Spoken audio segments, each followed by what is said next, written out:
नमस्कार शेतकरी मित्रांनो, स्वागत आहे आपल्या सर्वांचं दुग्ध व्यवसायाचे तारे या विशेष सिरीज मध्ये।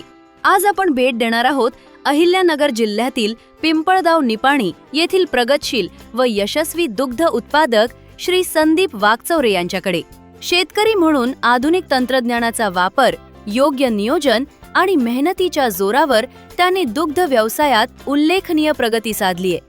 आज या व्हिडिओमध्ये आपण त्यांच्याकडून जाणून घेणार आहोत ब्रीडमध्ये तयार केलेल्या कालवडींचे महत्त्व, शास्त्रीय पद्धतीने केलेले चारा व्यवस्थापन आणि मुक्त संचार गोठ्याची रचना व त्याचे फायदे। चला तर मग त्यांच्या अनुभवातून प्रेरणा घेऊया आणि आपल्या दुग्ध व्यवसायाला नवी दिशा देऊया। नमस्कार शेतकरी मित्रांनो, तर आज आपण आलो संदीप वाकचौरे यांच्या गोठ्यावरती। तर दादा, आपल्याकडे 15 गाय आहे, तर त्याच्यामध्ये आपण गायांसाठी चाऱ्याची व्यवस्थापन कसे करता? चारा आपण मुरघास जास्त करतो।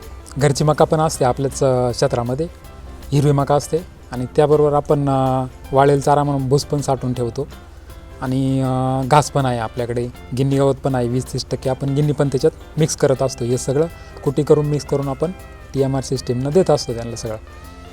हे बघ, ही एक आपल्या बीडमधली अजून एक कालवड आहे, अंगराज वळूची बाईपमधलीच।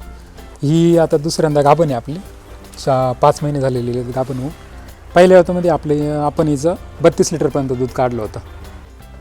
हे बाई आपण एक कालवड आहे, बाय ब्रीडमध्ये तयार केलेली आहे। अच्छा, आम्रपाल वळूची आहे ही। आपण वयाच्या 13व्या वर्षीच भरली होती आणि आता गाभण आहे, 1 महिना आहे तिला आता खाली व्हायसाठी अजून।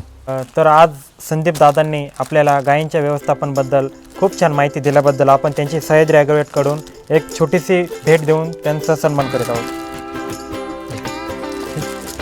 शेतकरी मित्रांनो, आपण देखील दुग्ध व्यवसायातील एक यशस्वी उद्योजक असाल तर आपले अनुभव आम्ही इतर शेतकरी बांधवांपर्यंत पोहोचवण्यासाठी सहकार्य करू। यासाठी आम्हाला नक्की संपर्क करा आणि सर्वांनी पाहत रहा सह्याद्री ॲग्रोवेट आयोजित दुग्ध व्यवसायातील तारे।